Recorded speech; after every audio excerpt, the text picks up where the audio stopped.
Good morning, Rise and Freedom. I'm Austin Peterson. You're watching and listening to the Wake Up America Show at wakeupAmericaShow.com. We're glad to have you here. It's Wednesday, halfway there. Big Brain Wednesday means Judge Andrew Napolitano will be joining us on the program today at 8 a.m. Central. Sonia Sotomayor, her bodyguard, shot and killed a man who was attempting to break into her home. We're going to talk a little bit about that with the judge, what he knows about the situation. He's tight with many of the Supreme Court justices. We'll hear his take on that story at 8 a.m. So you want to make sure that you stick around for that. At 7:30 a.m. Central Time today, we're going to hear from our good friend Tony Lovasco, state representative from the state of Missouri. He's running for his final term. We are term limited here in Missouri, and that's a yay or a depending on how you feel about things. Tony Lovasco is going to talk to us about this story revolving around gubernatorial candidate here in the state of Missouri, Jay Ashcroft, son of John Ashcroft, running for governor here in the state of Missouri. And he's getting pilloried by his opponents, obviously. The Kansas City Star, of course, for not having a state license to be an engineer, and yet he is campaigning on the fact that he is an engineer. So he has a degree in engineering. Okay. He's worked as an engineer. But he doesn't have a state license as an engineer. And this is apparently means he's not an engineer. If the government says you're not an engineer, I'm sorry. This is how we know you're an engineer. Right? You can be a hardware engineer, systems engineer, it does. But if you do not go to the government, and I'm telling you, I can't tell you how many tweets people were leveling at me yesterday saying, yes, you have to have a state license to be considered an engineer. I mean, we would be here all day long if I read you all of those tweets. And then, of course, there was some, and I think they're just kind of people who are supporting like the opposing campaigns to Jay Ashcroft who were chiming in yesterday saying, don't you think doctors should have to have a license? Don't you think lawyers should have to have a license, Austin? That kind of like redneck Missouri thing. And like, yeah, don't you? And she really thought she got me, right? The boomer con. And she's like, yeah, don't you think doctors should have to have a license? And I'm just like, no. Bitch,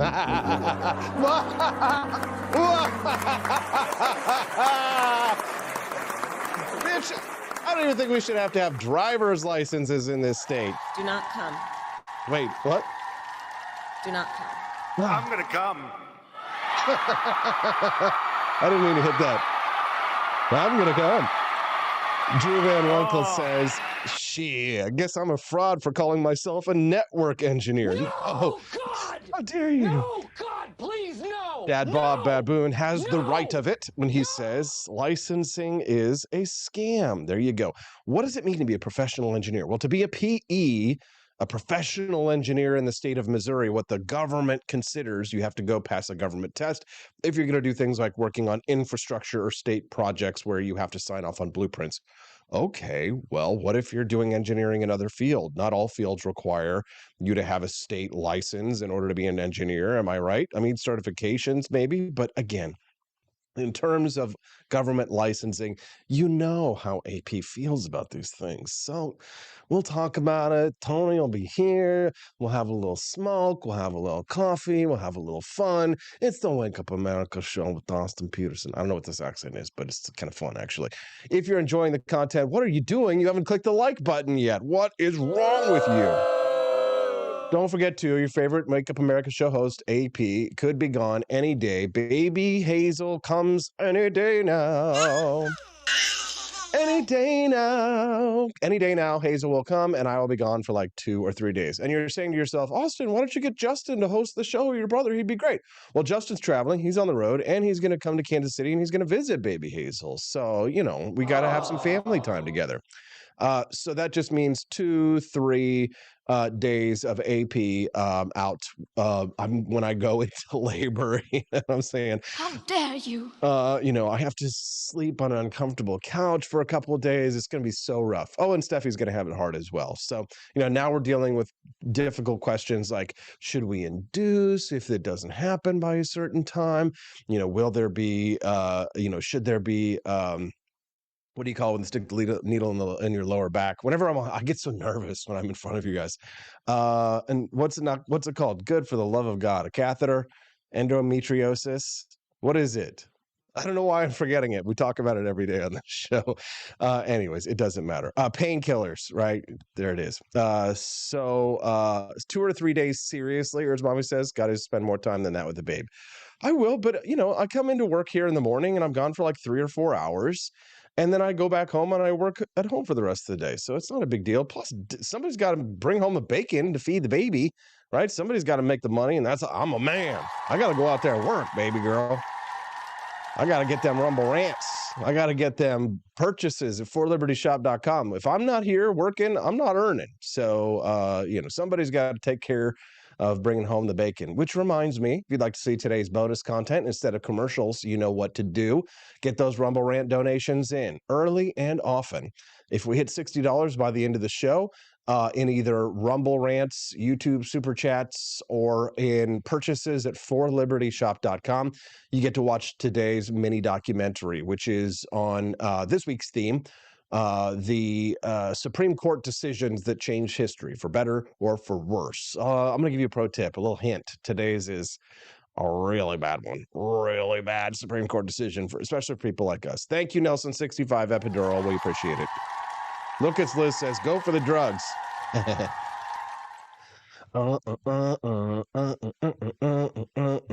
What else have we got on the show today? God, I got so much good stuff for you guys. Oh my God, I have the most epic clip of all time of it's not even of Joe Biden, hithery dithery ribbledy dibbledy. I do have some clips of that, but it's a takedown that Peter Doocy said. I've got the short version and a long version.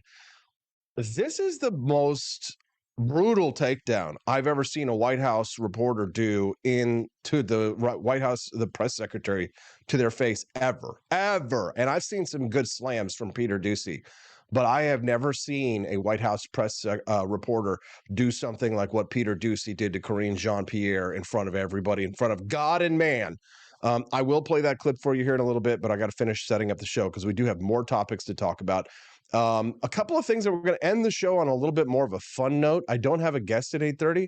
I decided against trying to book somebody because one, all my girls are like on Thirsty Thursdays tomorrows, and I didn't want to wait to talk about this. I just was like, and I honestly, I need to get some more female talent for this show.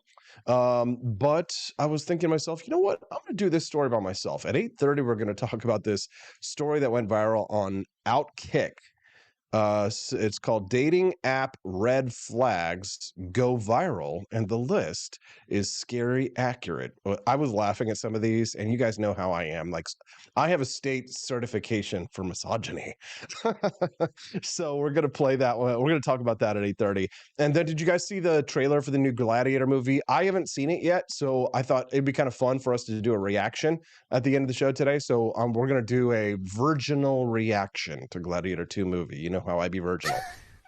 And then I saw this other story about a Sex and the City star who regretted being an actor, saying that he picked the wrong thing to do with my life. Like a very popular, very like well-known actor said that he regretted his life. So we're going to talk about that for a little bit. Courtney Conover says, that's why we occasionally butt heads, Austin. Well, that's because you're a misandrist. You hate men, Courtney.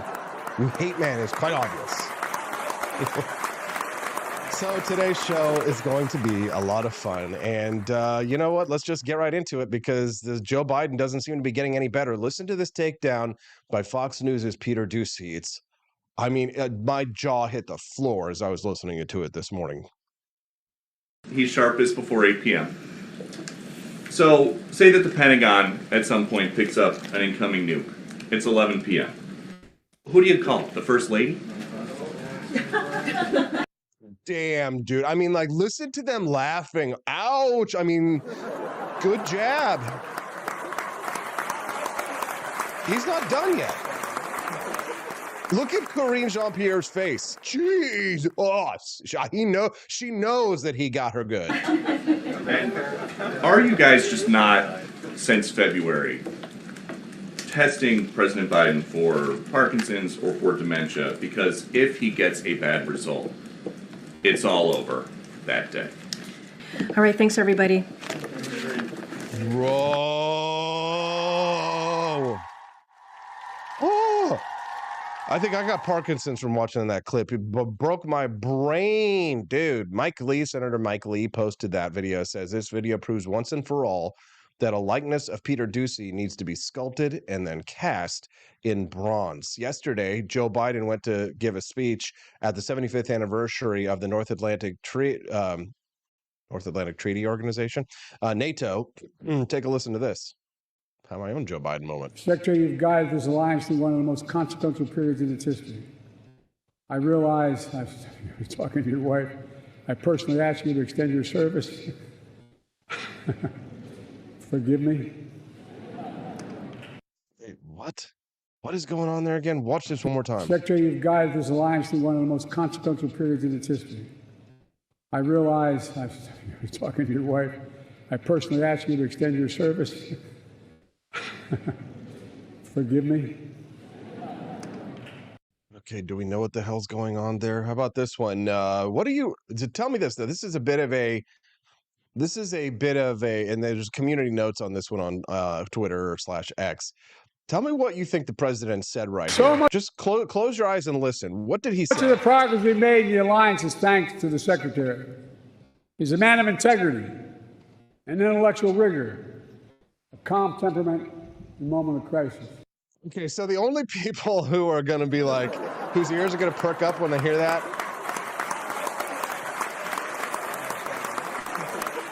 Okay, the only people whose ears are going to perk up saying that who grew up like me in like the 90s and stuff with that word when we started calling people that word, because it's a word that is for, and I know for the boomers who are tuning in right now, you might not have heard this word. Have you ever heard the term wigger? So a wigger is what you call a white person who acts like a black person. So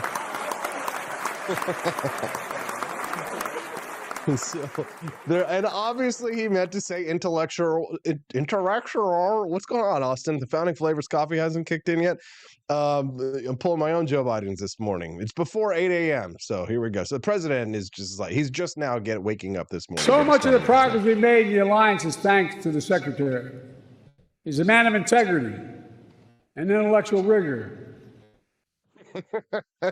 He's a man of integrity, an intellectual wigger, which means he's a white guy who acts like a black guy. Democrats are starting to face facts these days. Take a listen to this one. Dana Bash reported that you, Senator Jon Tester, and Senator Sherrod Brown all said during that lunch that you don't think President Biden can win in 2024. Is that true? Well, it's true that I said that, and I did say that behind closed doors, and you guys and others asked whether I had said it, and that is what I said. So I figured I should come here and say it publicly. Why do you think he can't win in November? I just think this race is on a trajectory that is very worrisome if you care about the future of this country.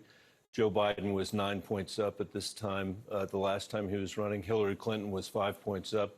This is the first time in more than 20 years that a Republican president has been up in this part of the campaign.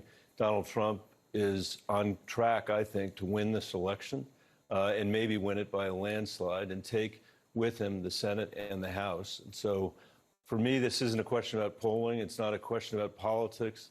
It's a moral question about the future of our country. And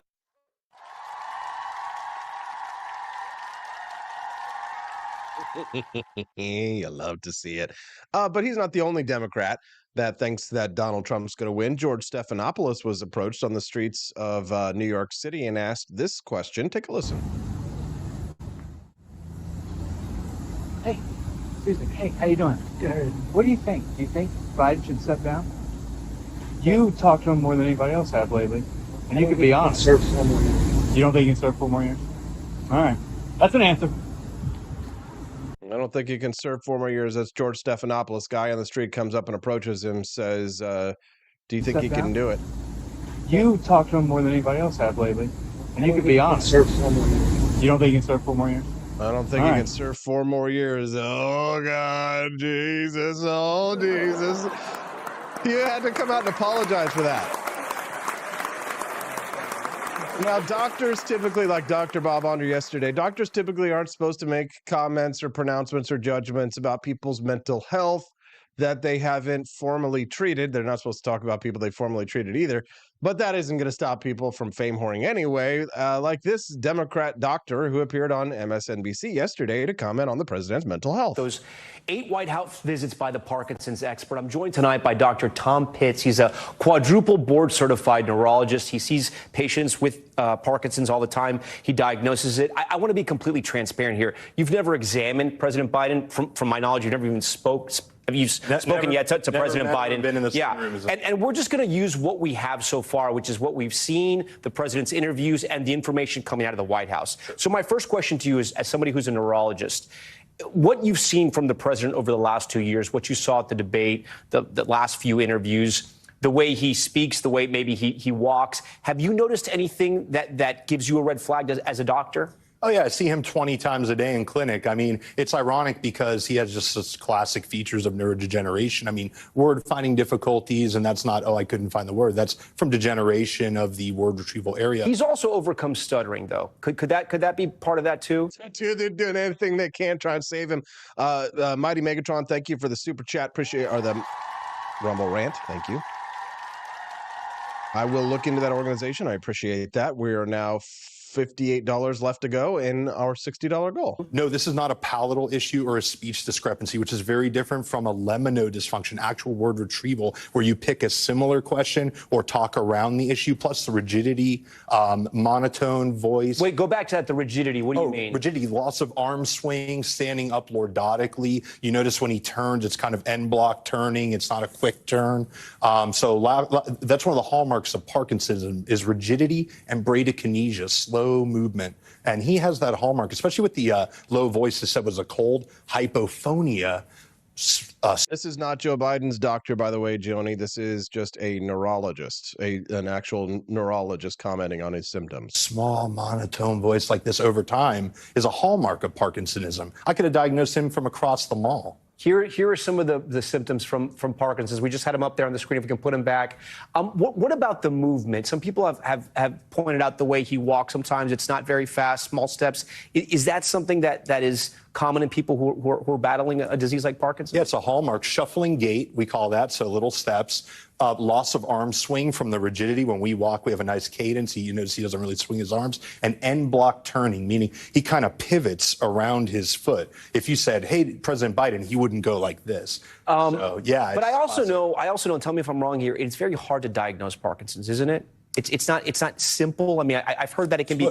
I heard one doctor's giving him the face. One of the easier movement disorders to diagnose, actually. Right, but it's so clinic. There's very little. Dude, this MSNBC, I guess he's an NBC hack. Same thing. NBC hack is doing everything he can to try and cover for the president, and this doctor's just not giving it to him. And I'm a Democrat. I always say about this. Right. I'm a Democrat, but I have to actually. I'm also a doctor. It's just like. This guy is not a hard case. But I've had relatives who have gone through neurological issues, and I've heard that sometimes Parkinson's is not very easy to nail. Dude, shut up. You are not a doctor. You are just a flack. Take a lot of tests. It's early on if you're just presented with like hallucinations. That could be a variety of things, or just the cognitive problems. That could be Alzheimer's versus Parkinsonism, and that becomes a little nebulous. But once you start manifesting the hallmark motor symptoms, right? Slow movement, rigidity, mass faces, hypophonia. I mean, if a med student did not pick Parkinson's on the test, they'd be remediated. So let me ask you, if you had, and I know you have no idea what happened in the White House, but a neurologist coming 8 times in 8 months, does that tell you anything? Is that?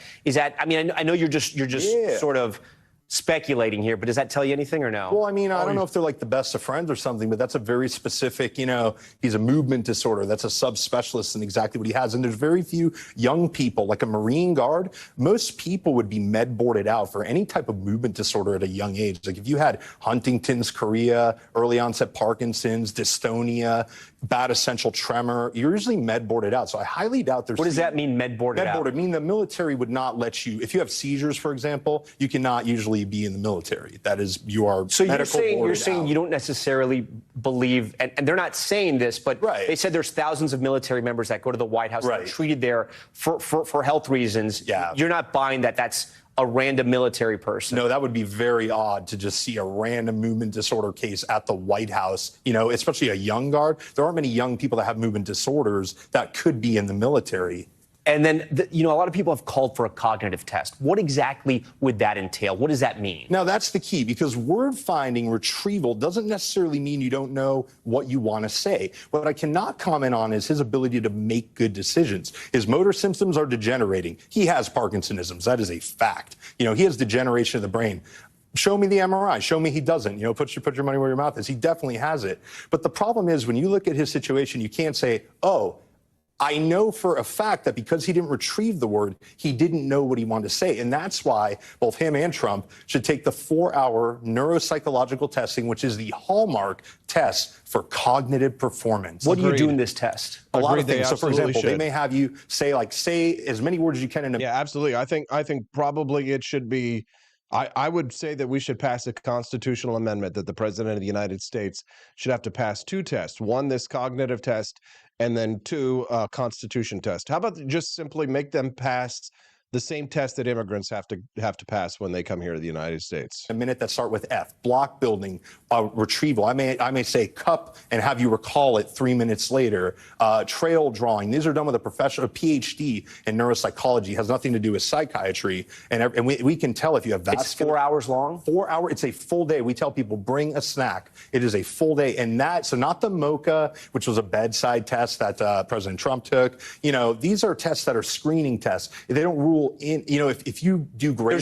There's no way to sort of lie in this test, to sort of ace it even though you're sick. No way. This one it will come out in the wash. For example, if I do the bedside exam to an accountant and I ask them, what's 100 minus 7? Even the worst neurodegenerative patient, if they worked at a high education level or something like that, is going to get that right. But in the 4-hour test, it will come out. Finally, I mean, you said you're a Democrat, you're a doctor. You sound like you're frustrated with what the White House is saying. Yeah. Why? Well, because, you know, I'm an American before everything. And I look at it and say, when I used to see... Wow, when's the last time you heard a Democrat say something like that? Give this man a round of applause. Russia, Soviet Union, North Korea, when they just make outrageous things, you know, like when North Korea can't keep the lights on and they say, oh, you know, it was some faulty power thing. I kind of hate that kind of stuff. They had 4 years, my own party had 4 years to find, you know, this was a wreck in slow motion, and they had 4 years to find out of 350 Americans, one person that could take the place. And here we are the day before school trying to do the homework and replace a guy who's got a neurodegenerative disease. Dr. Pitts, we thank you for joining Top. Damn, that guy was pretty damn good. We've got Tony Lavasco coming up in 5 minutes, but this is the only clip you need to see today. He's sharpest before 8 p.m. So, say that the Pentagon at some point picks up an incoming nuke. It's 11 p.m. Who do you call? The First Lady? Are you guys just not, since February, testing President Biden for Parkinson's or for dementia? Because if he gets a bad result, it's all over that day. All right, thanks, everybody. Wow. Tony Lavasco, we'll talk about that next. We're also going to talk to him about what it means to be an engineer. Big controversy here in the state of Missouri. Licensing, all this stuff. We'll talk about that when we get back on the Wake Up America show at wakeupAmericaShow.com. Want an engaging website to boost your business? You're just a click away from 5-star Fiverr talent. Hundreds of freelancer skills like web design. Head to Fiverr.com today and get something started. American conservatism is distinct, like America is distinct from the United Kingdom. American conservatism's roots comes out of the Wild West, out of pioneerism. The difference between American conservatives and European conservatives is that Americans are cowboys. We are that God, guns, gold, and girls. It's wild here, and we should stay that way. We shouldn't allow a European version of conservatism to come and infect us here. We like it wide open spaces here, you know, deep in the heart of Texas and all that.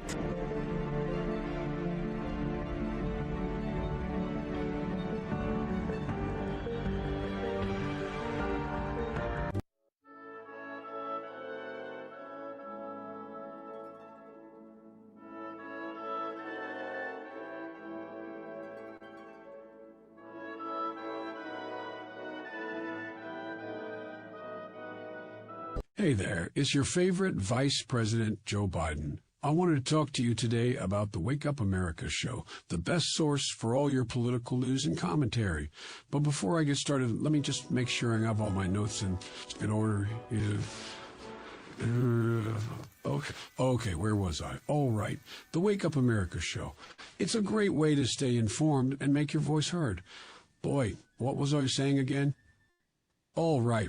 The Wake Up America show. It's important that we all stay engaged and knowledgeable about what's going on in our country and, the thing. But hold on, where was I going with all this?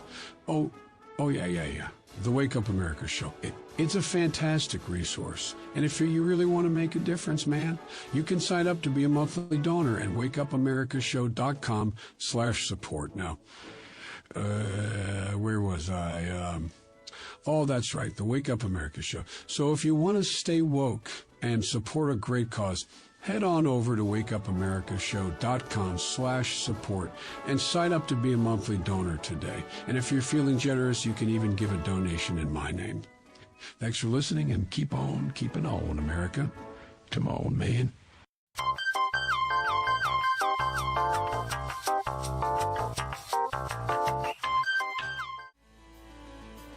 Welcome back to the Wake Up America show. I'm your host, Austin Peterson. Thanks for that comment, Mighty Megatron, over on the Rumble chat. Yes, we should absolutely be protecting our American style of cowboy conservatism, individualism, God, guns, gold, and girls. Well, emphasis on the girls. Welcome to the Wake Up America show, where we have a great time defending the ideas of economic freedom and personal liberty. It's destination listening for those who believe in American liberty as truly exceptional. There are very few people in the world that I support for public office, even fewer that I would say have my full endorsement. Yesterday, I spoke to one who received not only my endorsement, but Donald Trump's endorsement. Of course, it's my endorsement that really matters here in Missouri, right? Sure. Well, I've got another candidate who's running for office who has my full endorsement as well, the highest and best representative in the state of Missouri. His name is Tony Lavasco, and he's joining us live right now on the phone, that is. Good morning, Tony. How are you, sir? Good morning, Austin. Doing well. Well, I'm glad to have you here, Tony. Thanks for joining us. I guess I'd like to get your take, big picture, just to help us segue out of that last topic on the cognitive decline of Joe Biden. We have been calling it for months. The Democrats are now just catching up to us. I mean, he could win again, kind of dangerous. What's your take, big picture, on this whole thing? You know, I got to tell you, I watched that debate, and part of me happened to feel like he was doing it on purpose. It was so bad. As if he was looking for an excuse to get out of the race, and this was his ticket out. Obviously, that's not the case, because he seems to be hard-headed and sticking the way through. But that was just incredible. I really had a hard time wrapping my head around how that can happen. Everyone has bad moments. Everyone has, bad performances. But certainly if you know that you are not on your A game and you're not as sharp as you used to be, you'd think you'd be prepared for the contingency that maybe you mess something up and, you have a line ready to throw a joke out there, buy a couple seconds to get your bearings. And he did none of that. He just kind of froze up and had his mouth open like he didn't know where he was. And it was sad. Is there a national security question here with something like this, Tony? People are talking about the 25th Amendment. What do you think about that?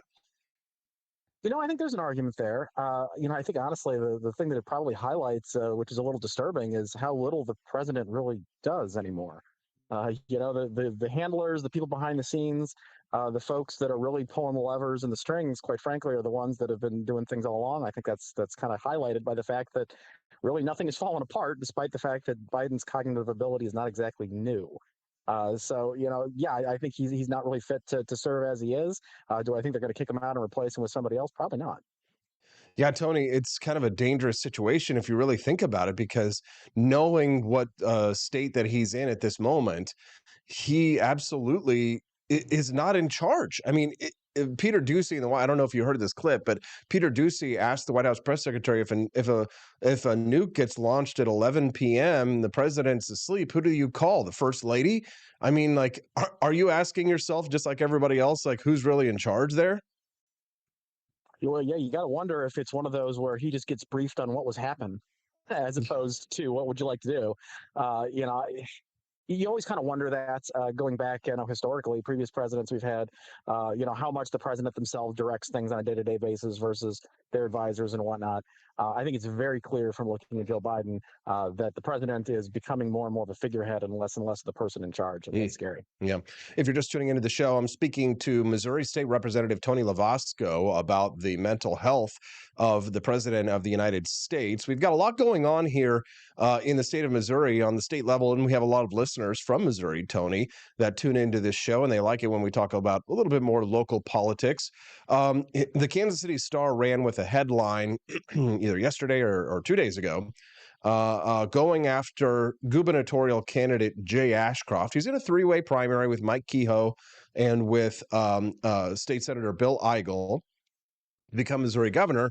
And they're accusing him of sort of essentially misleading the people of Missouri for saying that he is an engineer when he does not have a license from the state to be an engineer, which turns out is true. Is this a scandal, Tony? No. I mean, I guess it is for some folks. Certainly the Kansas City Star and the people that tend to like that publication probably find it particularly scandalous. I don't think that the average Missourian cares about what paperwork, their governor has or has not filed for a profession that he's not currently working in. The idea that somebody with a master's degree in engineering can't call themselves an engineer because they didn't work as an engineer in a capacity that required professional licensing, it's just laughable. It suggests that the government not only gets to decide what all terms mean and what all professions entail, but on top of that, if you don't pass their particular test and go their particular track, that you're a fraud. That's ridiculous. Tony, there are a lot of people who were saying that they are professional engineers certified by the state, and only the government can tell us who are engineers. It's a license that tells you if you're an engineer. So the point of licensing, in so much that there is a point, is ostensibly to protect the public from folks that are putting themselves out there as qualified when they are not for whatever the particular task is that's being licensed. Right? That's the pitch. If you're not putting yourself out there to perform said task, I don't think it really matters all that much what the terms are. I understand the need for standardizing. If you're going to advertise yourself as this particular title, you might have to have a certain license or whatever. If we're going to do that, it does kind of make sense to keep things kind of similar so that you compare one merchant to another properly. Fine. But he's not doing that. Like he's never claimed that he's worked in that particular capacity. He worked in the engineering field, but not providing engineering services in that capacity. I don't understand the controversy there. Now, here in the state of Missouri, if you want to be able to work for the state in order to stamp blueprints or to work on infrastructure, they require licensing. Is that reasonable?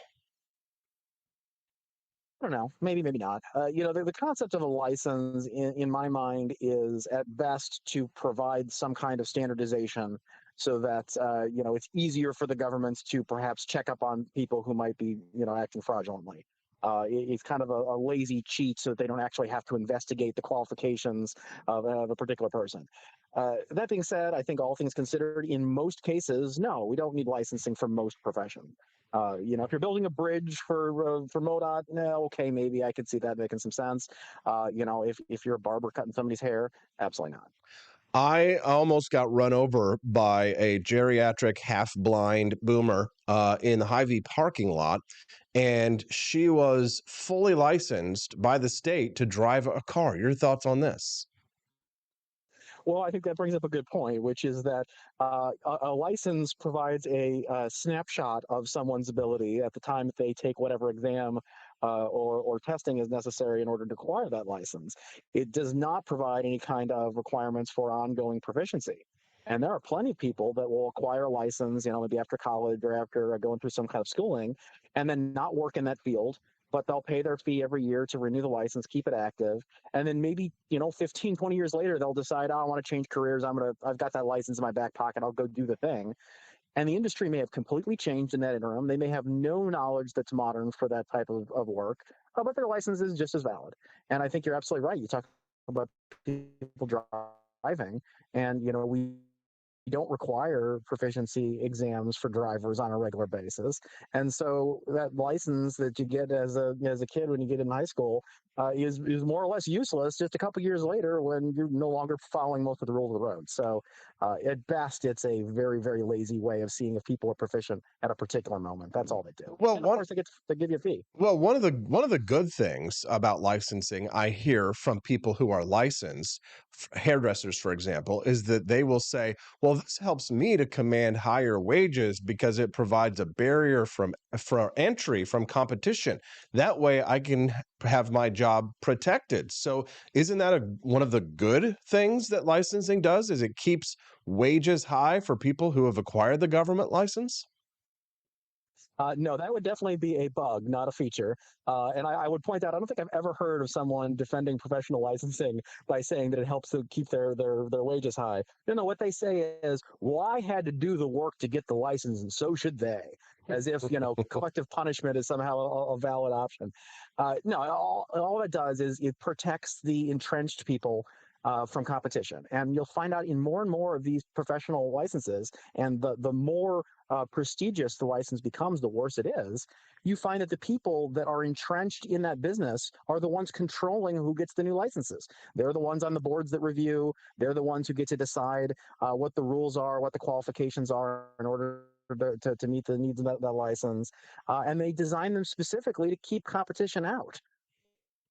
There you go. If you're just tuning into the Wake Up America show, I'm speaking to Missouri State Representative Tony LaVasca a little bit about professional licensing. And everybody's talking about it in the chat, and it's fun. Robbie Thurman is there, Commode Bear, they're all talking about it.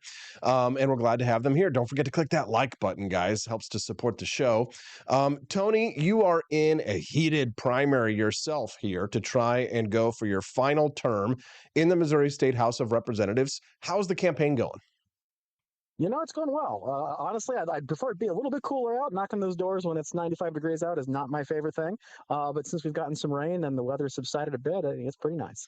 Well, that's good. So what are you up against in this primary? Because I know the last time you ran, it was pretty tight. You were getting attacked by your Republican opponent for not being Republican enough. You believe in a little bit too much liberty. It's kind of scary, a little bit too much freedom. Can't have that here in Missouri.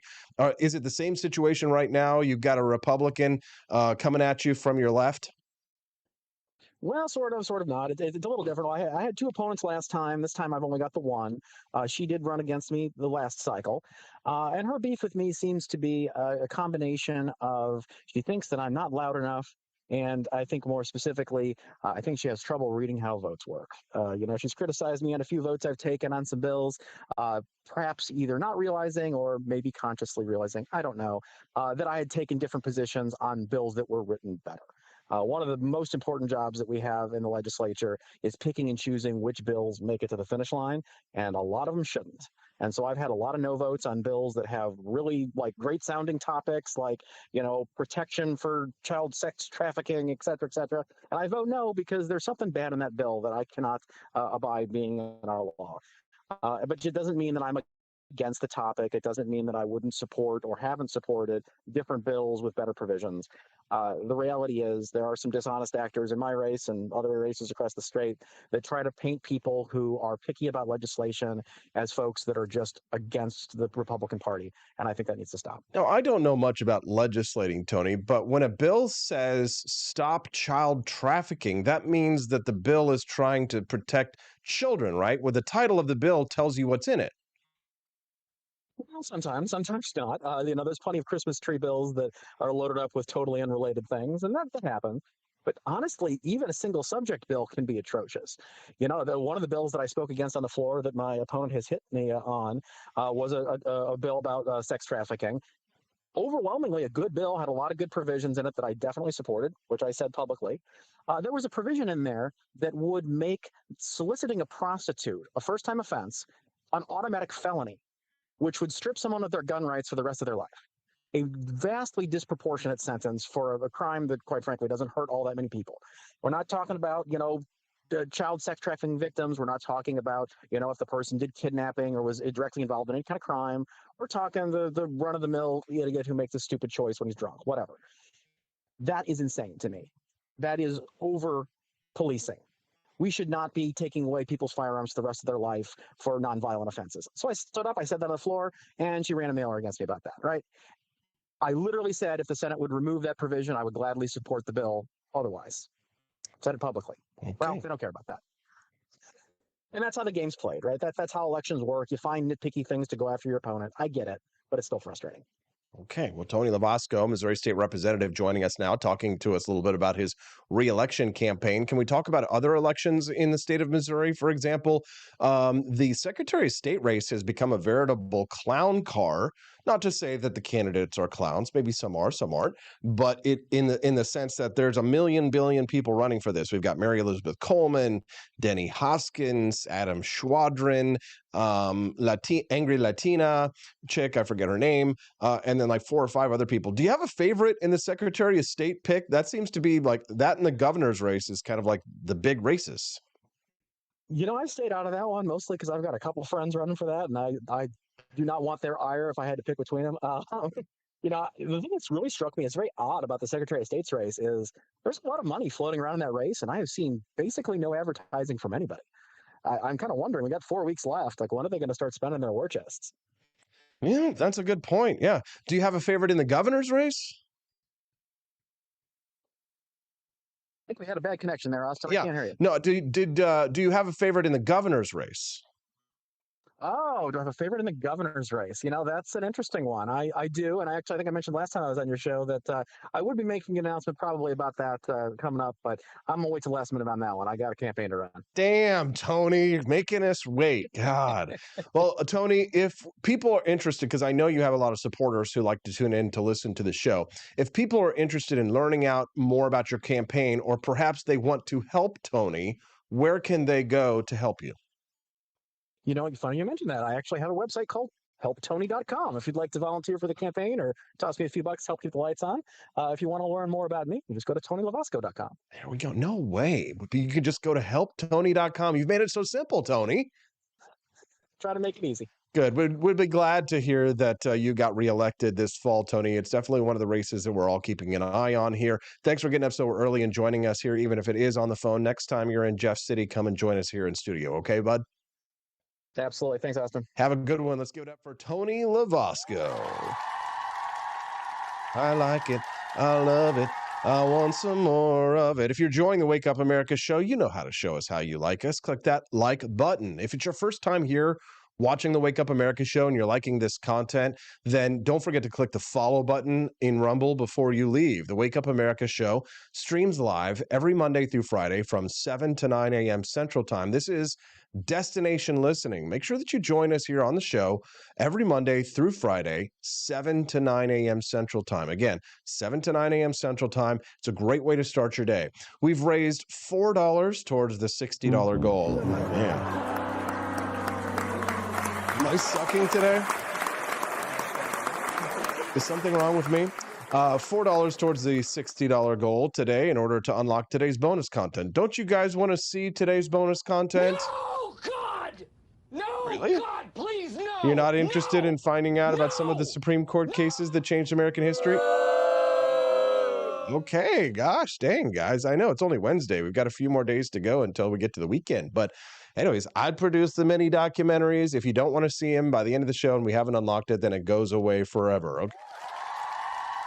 Okay. Well, maybe you think I should go away forever? How dare you? So all I'm asking is... Can you bless me with something? Oh, gosh. Money-wise. Money-wise. Please. Can you suck it? What? What? Head over to forlibertyshop.com. What I recommend that you do is to go to forlibertyshop.com. And when you do, you can not only find some amazing summer can koozies like our Javier Milei Afuera koozie. These are really popular right now. You can find with his famous chainsaw, the can coolers. Remember, those prices include shipping, so don't get your hair or your panties in a twist. But what I recommend you do, if it's your first time over to forlibertyshop.com and you haven't tried our coffee yet, head over to the coffee section. We've got some revolutionary roasts that we can that we offer to our guests. So the judge is texting me here. The Revolutionary Roast is George Washington brand. Betsy's Liberty Lullaby for our decaf. My top three from a flavor perspective, just what everybody has different likes. Light roasts always have the most amount of caffeine. But in terms of flavor, my top three favorites are Jeffersonian Java, Franklin's Electric Elixir, and my number one favorite is Thomas's Painkiller Coffee. But if I had to choose the next one on the list, and now we've got all the cool ceramic mugs because you guys asked for them. I know you like that. But the Madisonian Morning is another, I think it's a light roast. I mean, yes, Madisonian Morning is another delicious light roast with tons of caffeine. The Madisonian Morning Coffee. You can also subscribe and have it delivered to your front door. Have any of you ever tried the coffee and said to yourself, wow, I should get this delivered to my house? Well, you can, and you get a discount if you have it delivered. So you can do 1 month, 2 months, 3 months, or every 2 weeks. If you'd like to have our coffee delivered. And as you've noticed, we've undergone a new rebrand. We are now the 4 Liberty Shop. So check it out. Go to 4libertyshop.com. And if we raise $60 in purchases by the end of the show, then that will count to unlock the bonus content. So you can watch that instead of commercials when Judge Napolitano comes on the show. Are you guys excited for the judge? Yes, big brain time. Yes, sir. Yes, sir. If you'd like to watch the Wake Up America show on the regs, you do want to send us a text at 573-319-1586 if you want to have your opinion heard. You can send us a text message, again, anytime, night or day, at 573-319-1586. Looks like we've got an Asian gent in the chat. That's nice to see. Who is our new guest? Liz Henea, 520. Nice to see you there. Somebody, if they could translate those characters for me, I would be really glad to hear that. Andrew Bailey on Chad Prather podcast. Someone texted me. That's very nice. You can text me too at 573-319-1586. Well, look at that. Somebody actually went to 4libertyshop.com and made a nice big purchase this morning. Thank you, Nancy. Got the George Washington poster set as well as the My Pronouns Are We the People pillow. That's great. Those are funny. Actually, did you know that Glenn Jacobs, Kane?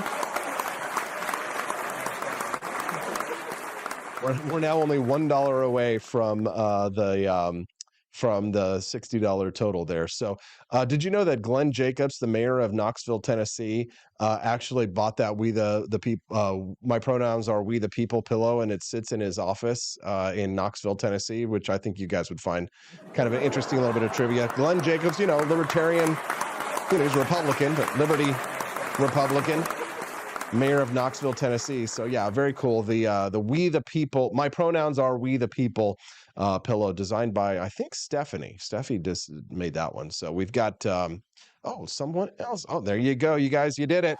Unlock the bonus content. Thank you, Andy. He got himself a Thomas Jefferson Founding Flavors ceramic mug. Way to go, guys. You've unlocked the bonus content. There we go.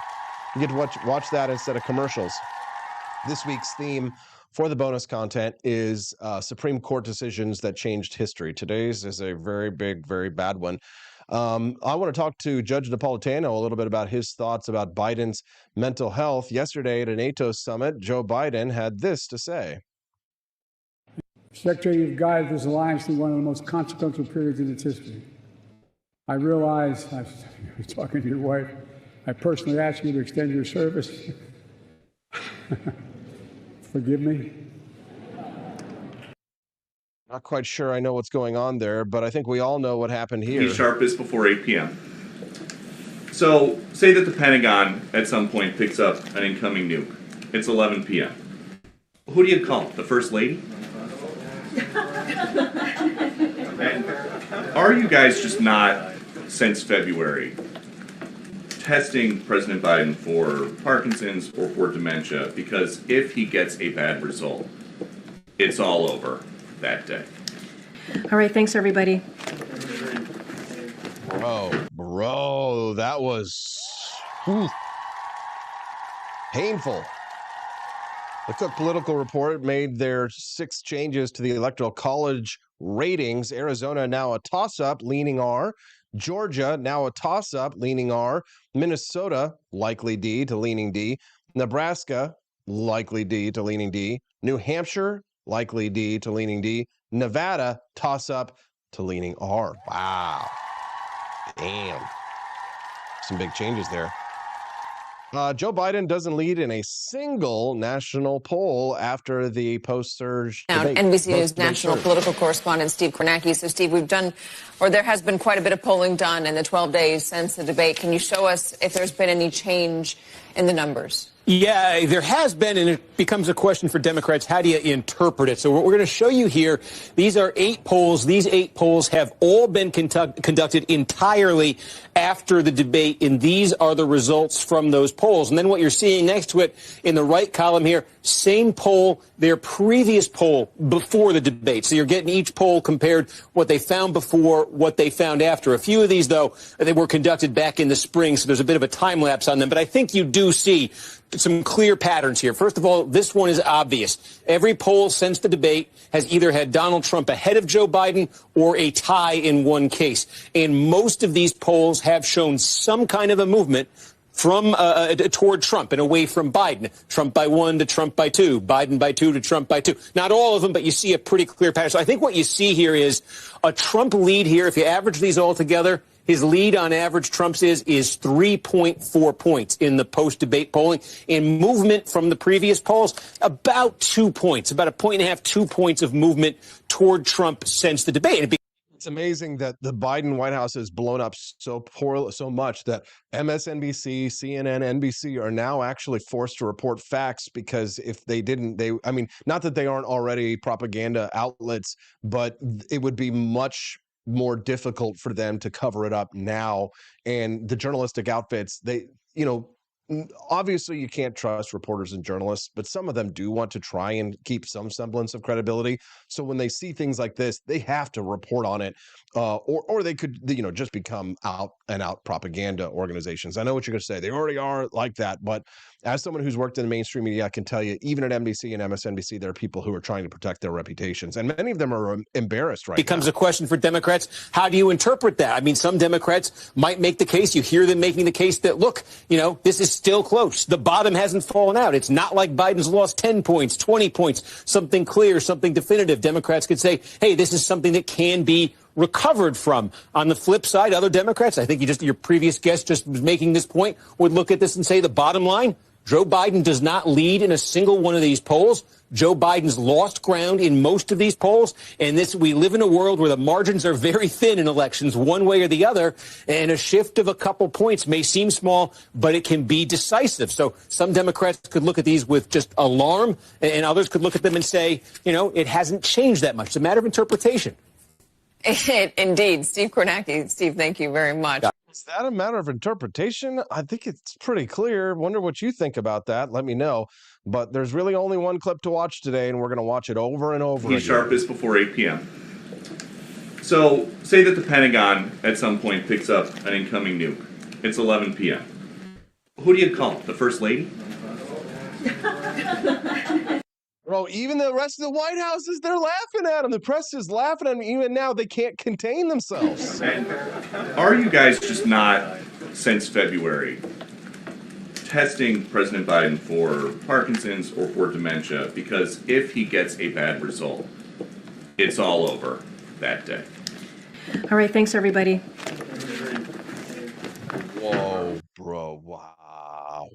We're going to speak to Judge Andrew Napolitano about that. I want to talk to him about the Constitution, the meaning and intent of the 25th Amendment that could be used to take Joe Biden out if he doesn't leave voluntarily. We're going to talk to him about that. Don't go away. Enjoy the bonus content mini documentary about Wickard v.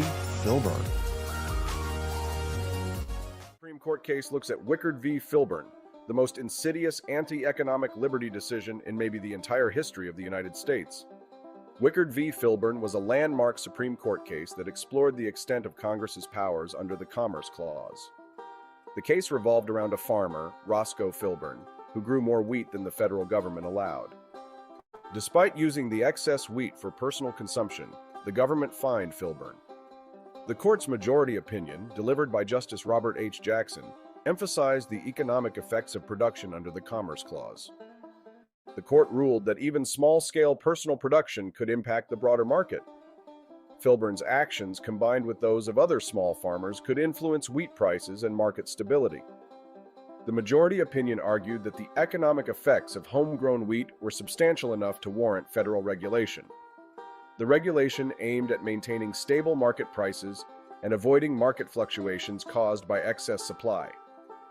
The court acknowledged that government regulation could affect individual self-interest. However, it maintained that resolving conflicts between economic interests was a legislative, not judicial matter. Farmers were offered a choice under the government's regulation, incentivizing cooperating wheat production. The government aimed to ensure a stable and predictable agricultural market.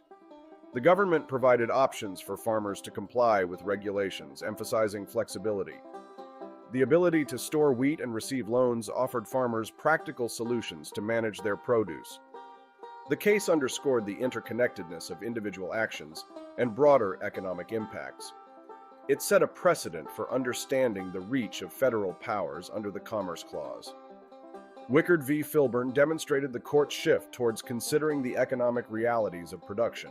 It moved away from rigid legal formulas, focusing instead on practical economic outcomes.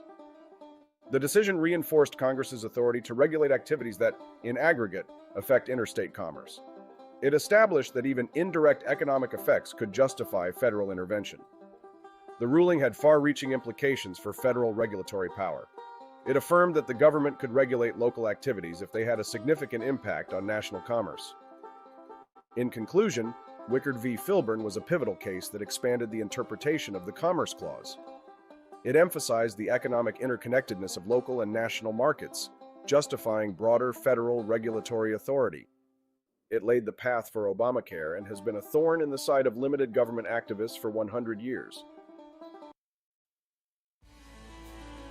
Welcome back to the Wake Up America show. I hope that you enjoyed that bonus content, a mini documentary about Supreme Court cases that have changed history, some for better, some for worse. That case that you just watched on that mini documentary, the case of Wickard versus Filburn, definitely one of the worst decisions that changed American economic liberty for the worst. Obamacare's path was laid right directly on the trail that was blazed by the progressives of the Supreme Court at the time, which found that Roscoe Filburn, how dare he grow wheat on his own property, use it himself, and not sell it in international marketplaces. As we all know, the New Deal and progressive Republicans and progressive Democrats have continued to use that case to chip away at our economic liberties. One man who's an expert on that case, and many others, as well as the Constitution himself, is the great Judge Andrew Napolitano. All rise. He is with us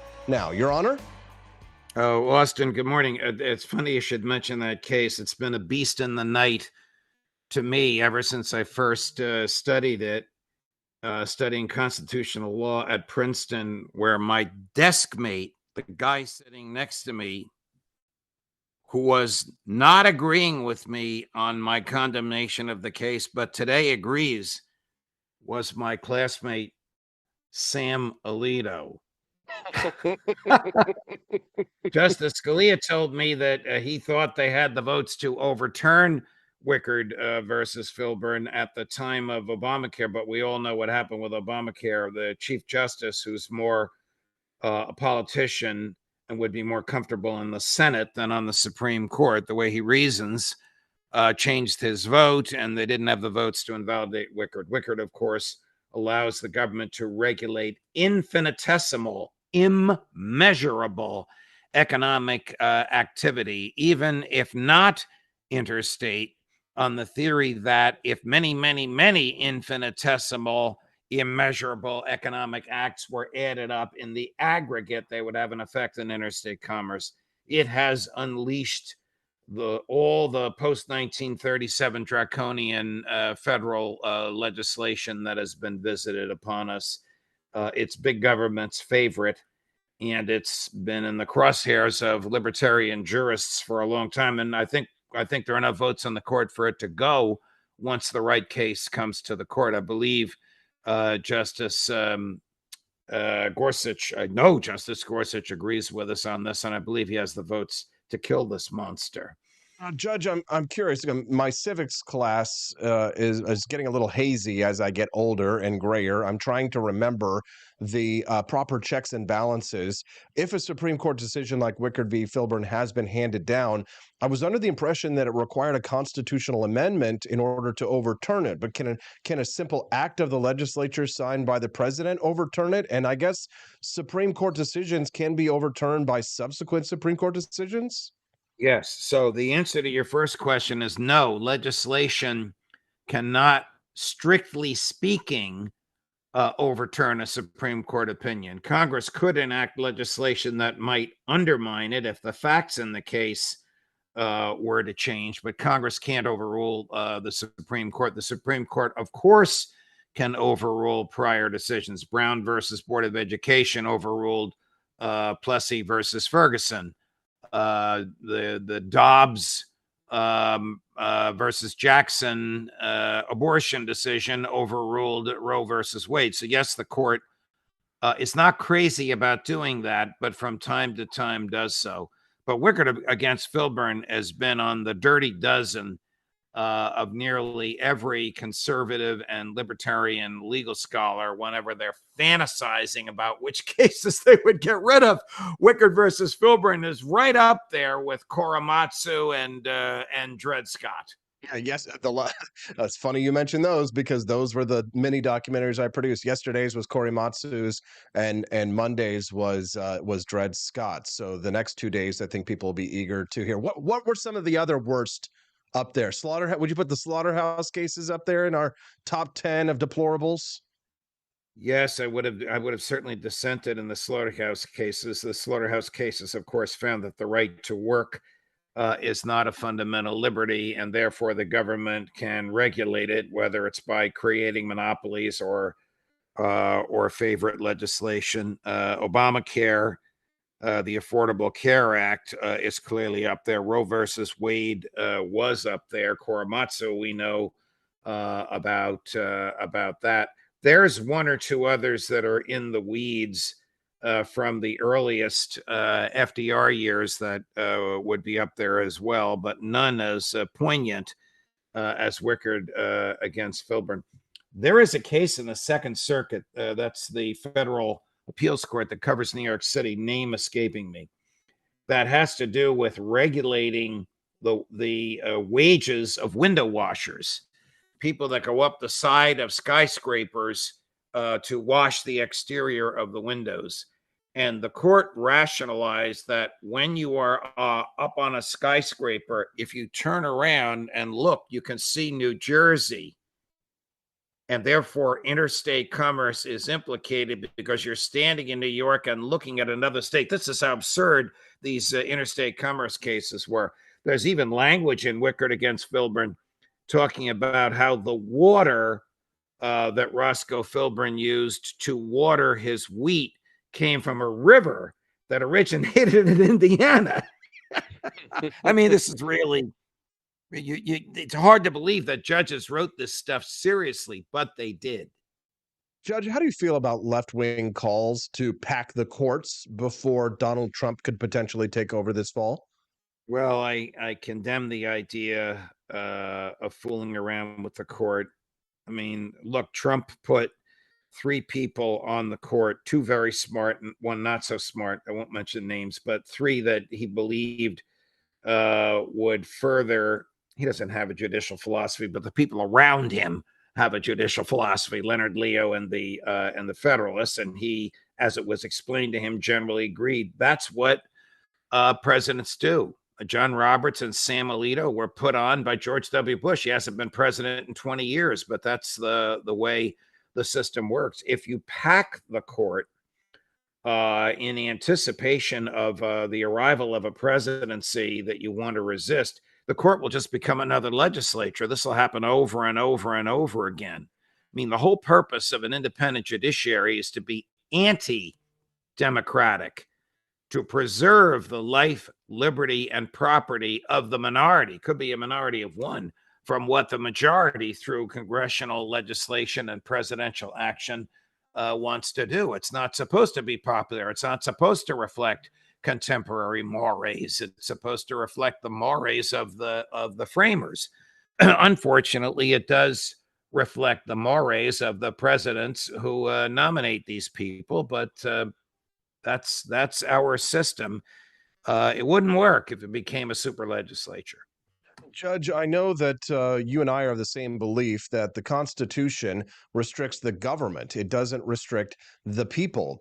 When Joe Biden becomes president of the United States, he becomes a part of the government. How do you feel about the idea that the president of the United States should have to be required to take some form of a cognitive test or publish their a doctor's report showing that they have a clean bill of health, considering the state the president is in right now? Well, that would be adding to the qualifications of the presidency. And the only way that could be done is a constitutional amendment, because the Supreme Court sets the qualifications that you've lived in the country for 14 years, that you're 35 years of age or older, and that you're a natural born citizen. That's it. If the Congress or the public wants to add, you got to pass fill in the blank test, it would require an amendment to the Constitution. Listen, I share your antipathy for the Biden presidency. I am not crazy about the 25th Amendment because it's a recipe for a coup. However, it is there for perhaps the very situation we have now, where the chief executive officer of the United States can't put two sentences together because of some mental deficiency from which he regrettably suffered and obviously suffers. Ronald Reagan faced a similar situation at the end of his second term. Many people don't know that. Isn't that the case? Yes. Yes, it is the case. I do believe that Mrs. Reagan adroitly held his early stage dementia from the public.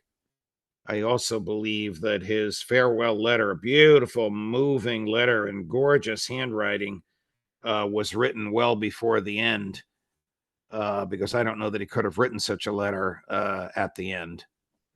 And there was, of course, the famous case of Edith Wilson taking over the president's responsibilities while Woodrow Wilson was in something of a coma. Woodrow Wilson suffered a stroke about a third of the way through his second term, and Mrs. Wilson was effectively the president of the United States. She handed him things to sign, and he just signed them. When Reagan had his several surgeries to save his life, he signed a declaration passing the powers of the presidency on to George H.W. Bush, who became the acting president. And then upon his recovery from anesthesia, signed documents rescinding the ones that he had just signed. So the 25th Amendment provides for that. There was no such provision prior to it. Judge, help me to jog my memory if you don't mind. But there was this recent Supreme Court decision related to firearms ownership and whether or not states could restrict ownership of firearms for people who have been served with restraining orders. And I believe that it was nearly unanimous in favor of allowing a form of gun control. The sole dissenter, I believe, was Clarence Thomas, and I was shocked to see that Justice Gorsuch did not join him in that. Were you as well? Justice Gorsuch must have been having a bad day, because he's the textualist, he's the originalist on the court. He's the champion for the Constitution must be interpreted today as it was understood by the ratifiers in 1789. In this case, the ratifiers of the Second Amendment 2 years later in 1791. And those ratifiers understood and accepted and appreciated no such state interference with the right to keep and bear arms. Justice Thomas is the only one faithful to the Bruen decision, which Justice Thomas wrote 2 years ago, which stands for this very proposition. The reason you can go online in places like New Jersey and get a carry permit is because of this Bruin decision. How these justices who joined in the Bruin decision could possibly undermine it like this is beyond me.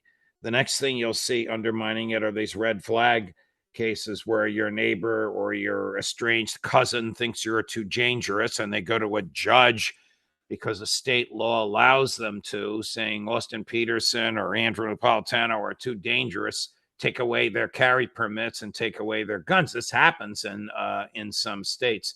God forbid the Supreme Court should prevent this. Hasn't happened yet. The court hasn't upheld it, but the mentality that went along with this Texas law, of all places, undermines the Bruin decision. Judge, this is great stuff. And I'm about to delve into the philosophical weeds here. But before we do, I'd like to invite those who are tuning into the Wake Up America show live right now to please do click that like button. And for the many, many of you who are watching right now, please click the follow button as well. If you're enjoying this conversation, Judge Napolitano joins us every Wednesday here at 8 a.m. Central Time on the Wake Up America show. He's also the host of the Judging Freedom show himself, which you can find on any of your mobile app podcasting devices. We'd love to have you join us for the regular schedule on the show, which is Mondays through Fridays, 7 to 9 a.m. Central Time. Judge, I'm going to take a little bit of a philosophical right turn here, and I'm going to pose something to you. I'm not sure if you're familiar with this term. Perhaps you are. Are you familiar with the National Conservative Movement that just had a conference this past weekend? I am not. So national conservatism. But the name of it scares me. Every time I see national, somebody wants to federalize something. Somebody wants to make something uniform. Right. These would be, the progressive Republicans, right? To use, I'm using that descriptively, not pejoratively, right? These are what you might call the bull moose Republicans, the ideological heirs of Theodore Roosevelt. And here is what they had a panel on this weekend. I'd be curious to hear your thoughts on this, knowing that you are a devout pre-Vatican II Catholic. There was a panel that was titled "Separation of Church and State Has Failed." And they say there are at least 3 reasons why conservatives should reject the ideology of church and state separation. 1, the founders did not envision a wall of separation. It is at odds with reality, as one religion or another will always dominate society. And religion has been reduced to nothing more than, quote, sincerely held personal beliefs. How would you respond to the ideas that the founders did not envision a wall of separation of church and state? I guess they're picking and choosing their founders because the 2 most significant of them, Thomas Jefferson and James Madison, certainly did. Jefferson, of course, coined the phrase the wall of separation, and Madison embraced it. I don't know if all of them did. They may have had different understandings of the First Amendment. I'm an absolutist, no surprise, when it comes to the separation of church and state. This is going to upset a lot of my Catholic colleagues. I don't even believe in tax exemptions for states, for churches. I believe in the total and complete separation of church and state. Otherwise, we'll end up with the Inquisition coming back. The government should not have anything to do with religion. The government can base its laws on the natural law. It is wrong to take an innocent life. It is wrong to take someone else's property. It is wrong to interfere with someone's free expression. But to give money to the Catholic Church under the guise that they're going to buy geography books just frees up cash with which they can buy communion wafers, and the government has no business paying for communion wafers. So these folks whom you've cited have their own unique interpretation of history, as we all do. But what religion do they want the government to favor? Your religion. Wow. Like, that's to be condemned. The government should have nothing whatsoever to do with Catholicism or atheism or deism or Protestantism or Judaism or Islam. It should have nothing to do with it whatsoever. The government only does something for one reason: to stay in power. It doesn't care about right or wrong. It doesn't care about natural rights. If these people are crazy enough to get in bed with the government, they're going to wake up with the government's fleas. Yes, and when they say that America was founded as a Christian nation, I do like to remind them that that did exclude Catholics at the time, correct? Correct. Yes, it did. Yes, it did. And the author of the Declaration of Independence said, "My own mind is my own God." is it appropriate that he was pretty smart, but he wasn't that smart? Yeah, well, correct. Yes, Judge. It reminds me of that quote that John F. Kennedy said, I believe, when he said that this is the greatest assemblage of minds, of great minds, since Thomas Jefferson dined alone. Correct. Is it appropriate, Judge, that "In God We Trust" appears on American currency and above the halls of the U.S. Capitol? Well, there's two ways to look at this. One is it defies the separation of church and state. The other is it is so banal, so trite, so inoffensive. Why change it?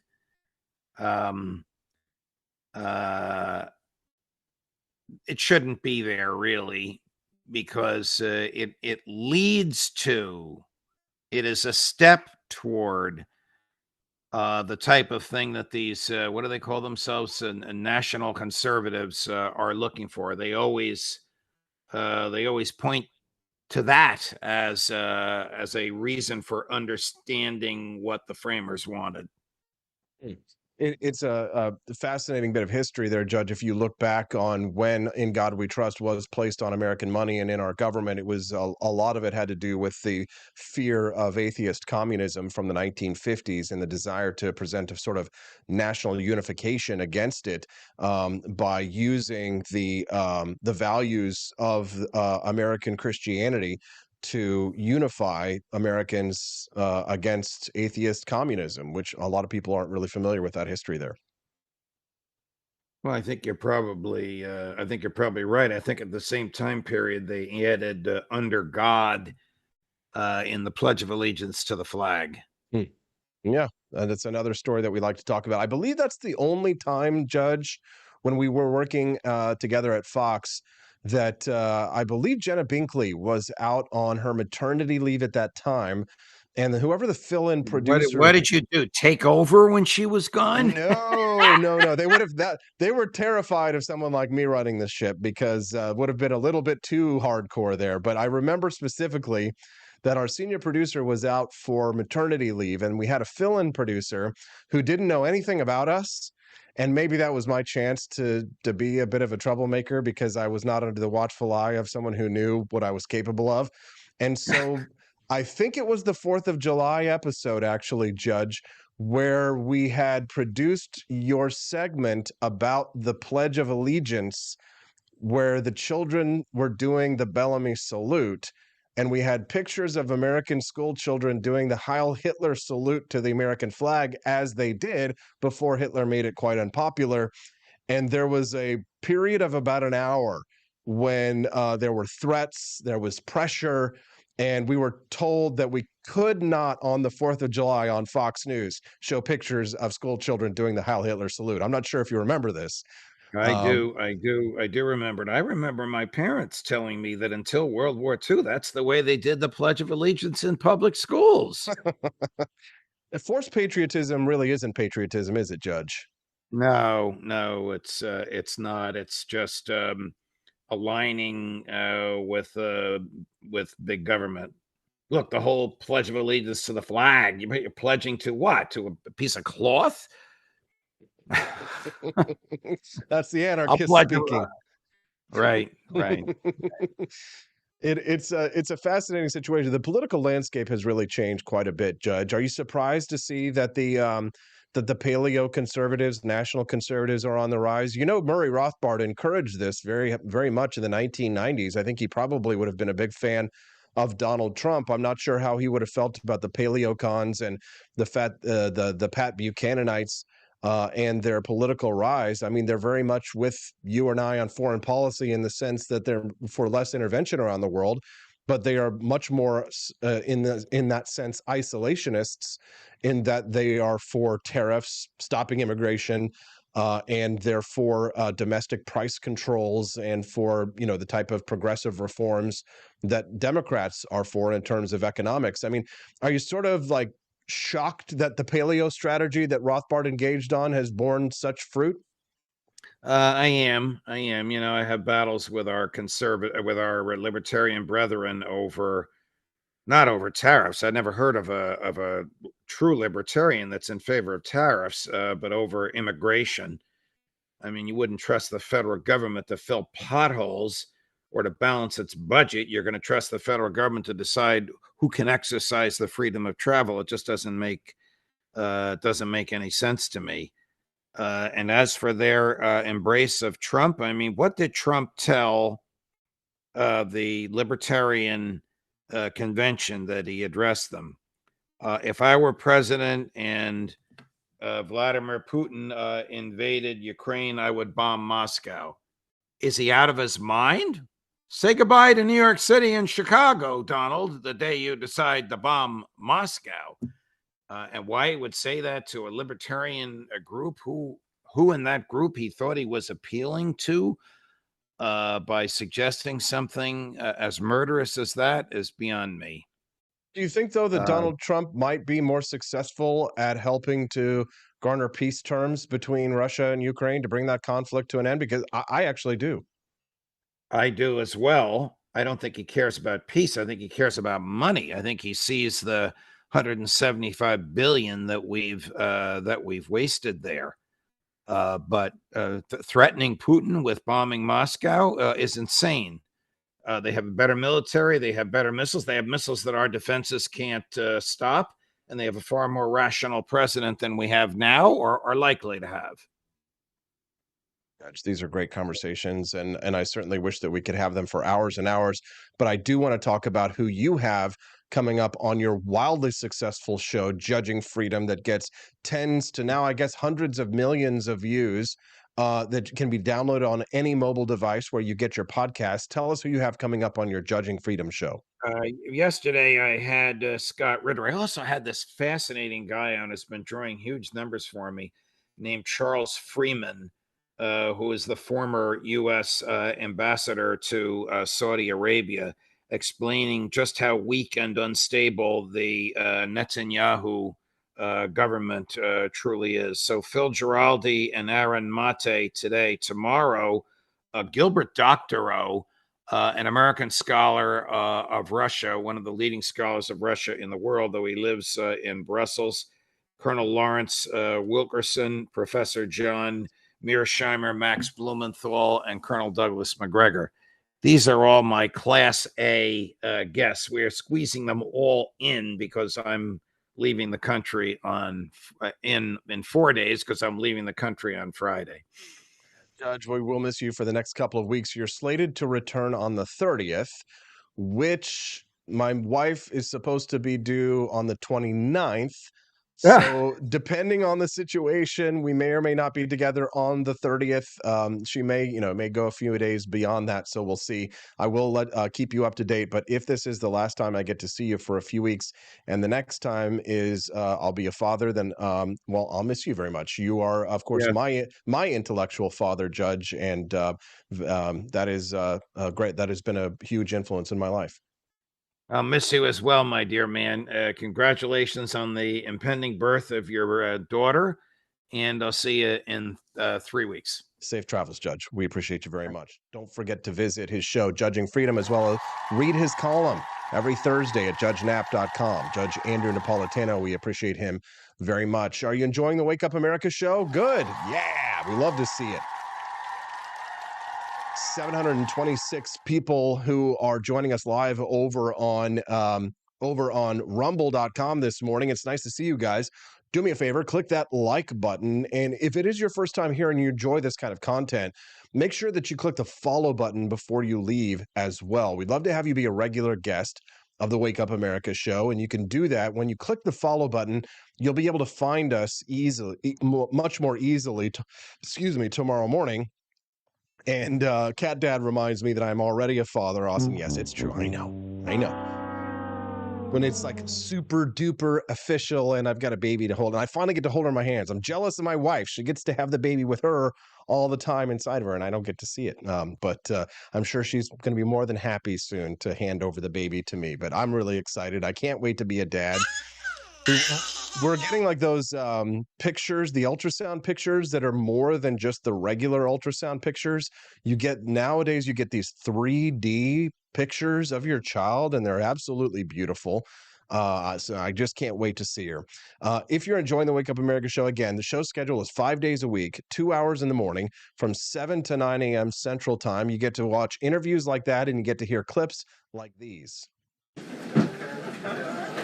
He's sharpest before 8 p.m. So, say that the Pentagon at some point picks up an incoming nuke. It's 11 p.m. Who do you call? The First Lady? And are you guys just not, since February, testing President Biden for Parkinson's or for dementia? Because if he gets a bad result, it's all over that day. All right, thanks, everybody. How dare you? Ooh, man, that is a spicy meatball. Yeah, that White House press secretary, Karine Jean-Pierre, had no idea how to answer those questions from Fox News' Peter Doocy, so she had to end the press conference yesterday. It was, I mean, that might have been the most massive confrontation I've ever seen of Karine Jean-Pierre, and we have Peter Doocy to thank. Well done, Peter. Oh, man, it's a freaking beautiful day here in Jefferson City where we stream this show live. You can text the show. You can talk to me anytime, night or day. I do cut the audio version for those who like to listen to it on the go.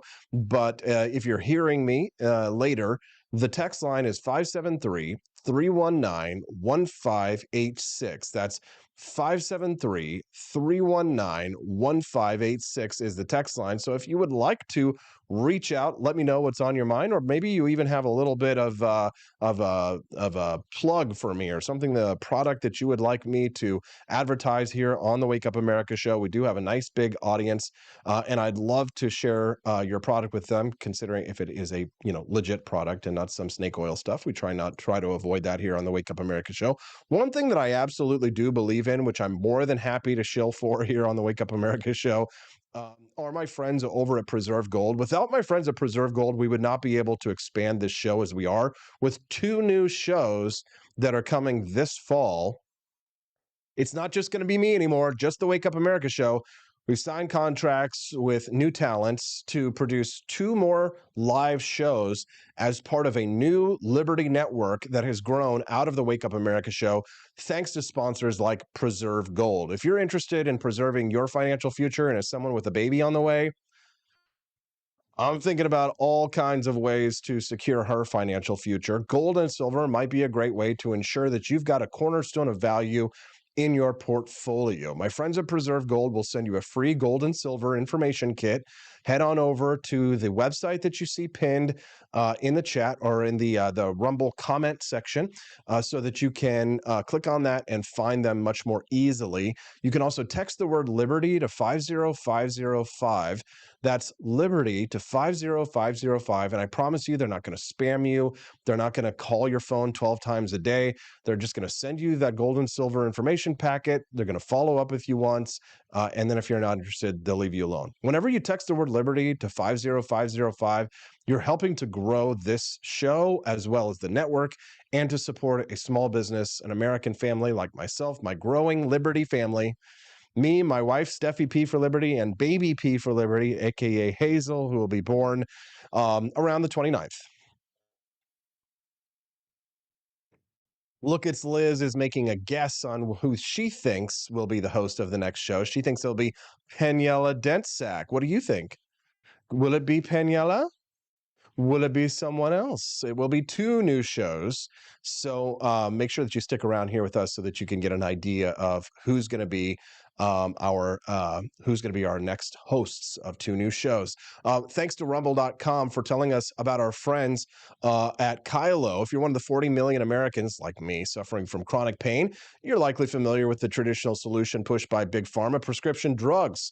Those medications can become addictive and come with frightening side effects like vomiting, constipation, cancer, or death. But a 2024 scientific breakthrough changes everything for those of you and me who suffer from chronic pain. Kylo, K-A-I-L-O, is a microtechnology patch that acts as a bioantenna, and it works directly with your body's own natural processes to help turn off the pain switch in your brain. Developed by American scientists, Kylo uses the same tech as microcurrent electrical therapy. I love it. It's truly the future of pain relief. And as you know, I got a lot of lower back pain. It's super easy to use. You just apply the patch to the area of your body in the most pain and watch it disappear. It's on sale today, so click the link now to get yours while it's still available, and you can get 40% off the link by off the product by clicking the link that you see in your feed. And we appreciate Rumble.com for those live reads as well. It's a beautiful day here on Wake Up America show. Are we capitalists? Are we mice or are we men? We're mice. Look, it's Liz. You guys are just fast and furious trying to figure out who the next hosts of their own shows are going to be. Who do you think it's going to be? I'd love to see your comments over on rumble.com. If you haven't already, do click that like button and get back to us. Let us know what's happening on your mind by texting the show at 573-319-1586. A couple of things that I wanted to share with you. One was I saw this video of Candace Owens talking about the Holocaust yesterday, and I thought it was kind of weird. She was insisting that the Dr. Mengele, remember that guy who escaped to Argentina, and there's this the Nazi doctor who did all those experiments on twins and things like that in the camps, and then he escaped to Argentina and drowned in a pool after a heart attack. Yeah, that Joseph Mengele. Well, she had some interesting things to say about. Well, apparently, according to her minds, the good Dr. Mengele. Take a listen. On innocent people, Candace. Come on, that's the difference. They experimented on twins. I mean, some of the stories, by the way, sound completely absurd. I mean, like the idea that they just cut a human up and then sewed them back together. Why would you do that? Literally, even if you're the most evil person in the world, that's a tremendous waste of time and supplies. Just slice a person in half and sew them together. That just sounds like bizarre propaganda on innocent. Okay, hold on one second. So she's suggesting that Dr. Mengele may not have cut people open and sewed them back together. Well, it's interesting because they definitely did do that. And I found a non-Jewish source for it, for those who might be like, oh, that's a Jewish source, because of course the Holocaust Museum talks about it. But right here, William P. Deidish, Center for Urologic History, talks a little bit about Dr. Joseph Mengele and the experiments that he did, primarily on twins, with little or no regard to the health or safety of the victims. Kind of curious, you would have thought that Candace would have taken a couple things. Nazi history is kind of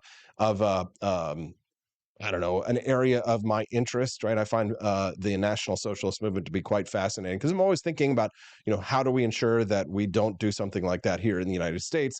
Because, I mean, my grandpa killed a lot of Nazis, and I kind of feel like I want to live up to that legacy, right? Something to be proud of. Not that I'm a fan of commies either. Nazis and commies can both go to hell for the same reasons. But here's a non-Jewish source for you, Candace. So if anybody knows Candace Owens, and I know she's a big fan of talking about World War II history with a complete dog shit understanding of it, it appears. So if you're curious to find out more about Dr. Joseph Mengele, his fascinating flight to Argentina and subsequent life there while being hunted and managing to escape his captors until he died in a pool are fascinating, as well as the experiments that he did conduct on twins, one of whom survived years later after and talked about the experiments that were performed on here. But here you are.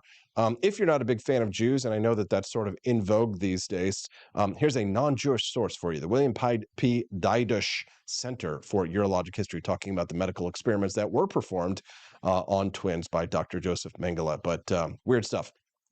Okay, the full press conference where Peter Doocy performed his Dr. Mengele, his experiments on Karine Jean-Pierre. Serving a full second term if reelected. Yes. Thank you.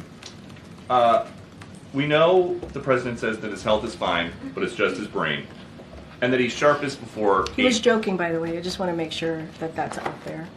And he was making a lighthearted joke as he was speaking off. He's speaking off the cuff, and he was making a joke. You know the president; he likes to joke a lot. He's the same guy who says, "I know I look 40," right? So he likes to make jokes. It is a joke. I think people laugh when he says it. Well, he So also it is a said joke. he's sharpest before 8 p.m. So, say that the Pentagon at some point picks up an incoming nuke. It's 11 p.m. Who do you call? The First Lady? He has a team that lets him know of any news that is pertinent and important to the American people. He has someone that is decided, obviously, with his National Security Council on who gets to tell him that news. So she looks defeated, man. Kevin McCarthy just said that when he was the speaker, many times when we had meetings in the Oval Office, Jill was there as well. When the First Lady's in these meetings, is she making decisions or is she just advising the president? No, the president is the president of the United States. He makes decisions. Okay. Another family member. President Biden has told me before, he and his son don't have any business dealings together. So what is Hunter Biden doing in White House meetings? Are you talking about the meeting where they came together from Camp David and the two of them walked to the president's meeting and he was there? There's a report that aides were struck by his presence during their discussions. Look, I'm certainly not going to get. Yeah, so the report is that apparently Hunter Biden was suggesting that White House aides be fired. And he was also protecting the president from aides who were trying to gain access to the president, who were legitimately supposed to be there. And Hunter Biden is trying to keep some of these people away, acting as a gatekeeper to his father. Get into private conversations that occur. What I can say is, and I spoke to this before, is that when they came back from Camp David, the president spent a couple days at Camp David with his family. He is very close to his family, as you know. It was the week of 4th of July, which is why his family members were here last week. They walked together, Robbie over in the chat reminds us that these people fact check memes. Yes, very true. Thank you, Robbie. We appreciate that. Into the meeting. Can you say if Hunter Biden has access to classified information? No. And are you guys just not, since February, testing President Biden for Parkinson's or for dementia? Because if he gets a bad result, it's all over that day. Again, as I've said many times before, the president has had a fulsome, comprehensive, what we shared with you was comprehensive, but he's had a full physical. We've shown the results of those physicals this past 3 years. We showed it just 4 months ago. These guys are in trouble. I knew you were trouble when you walked in. So shame on me now. I'll dream to the places I've never been. Now I'm lying on the cold hard ground. Ew, ew. Trouble. What are you guys doing today? Are you guys going to work? It's kind of weird, like feeling like you're a podcaster and then the world just starts at 9 a.m. My show ends and then I go home and then like the whole world's at work and stuff. And it's like, but that's, I guess, that I get up at 4:30 a.m. every day. Smash that like button for podcasters. I can imagine that most of you do enjoy it. Don't forget to visit forlibertyshop.com. We call it the Grift Shop. You know, that's... Can you bless me with something? Oh, gosh. Money-wise. Please. Can you suck it? What? What? Head on over to forlibertyshop.com. Try our delicious Founding Flavors coffee. We'd be glad to have you join the cult of Founding Flavors. Everybody loves it. It's delicious. I've got 20 more minutes left to go. Why not? This is, we're going to go away from politics. You guys want to get off of politics for a few minutes? Talk about something that's going to light all your hair on fire? So I read this story yesterday over at Outkick.com. That is the I think it's Clay Travis or Dave Portnoy website. Anyways, they're talking about red flags when it comes to dating apps. AP prepping to be a girl dad by singing T Swift. Yes, yes. How dare you? Here's the story from Outkick. It just made me laugh. Dating apps. These are some red flags you need to watch out for when you're on dating apps.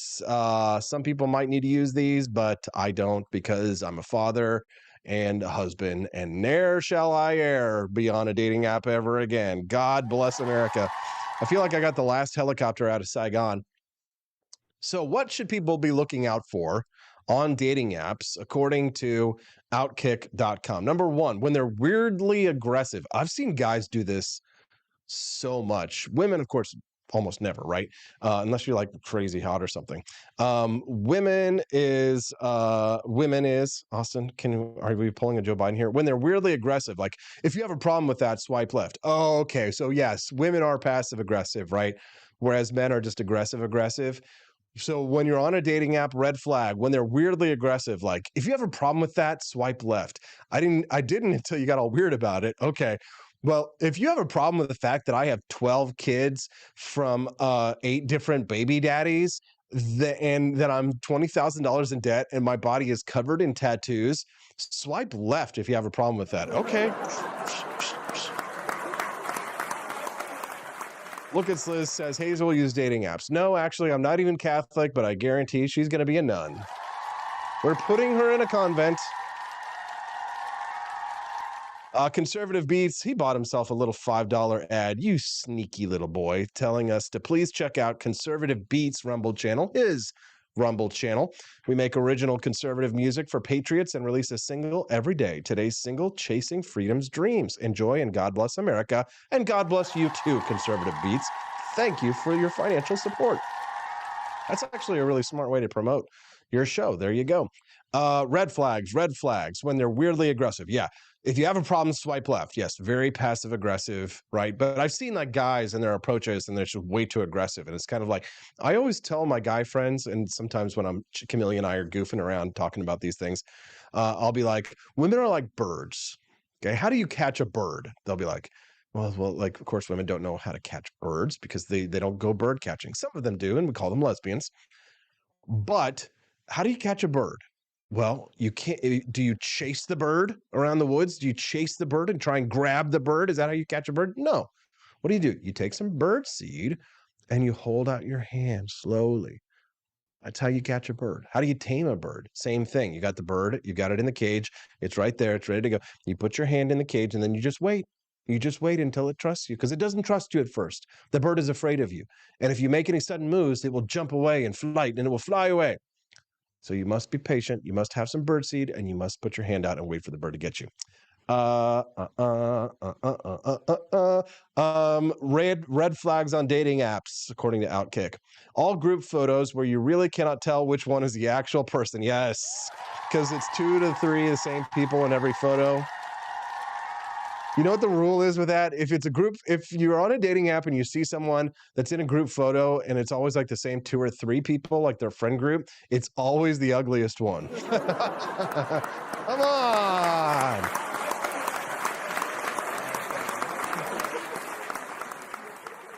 Mighty Megatron, or excuse me, Johnny Ray. Mighty Megatron says, I just use buckshots. Boom, dead bird. That's like the caveman equivalent of like hitting the woman over the head and dragging her back to your cave. So if there's a group photo and you don't know who it is, it's always the ugliest person. Okay. We're talking about red flag on dating apps from this article on Outkick.com. We're just going to end the show today with a little bit of fun and a little bit of funny. If their photos are all filtered, okay, or if there's any mention of royalty, like I am a king, or I am the queen, or I am a princess, those are all red flags. Good one. Yes. Tali reminds us it is. Yes, it's always the oldest one. Every pic is a heavily filtered, super close-up selfie. Like I know people who are great big orca fat, to use a not Dirty Dozen, but Usual Suspects reference. Great big orca fat.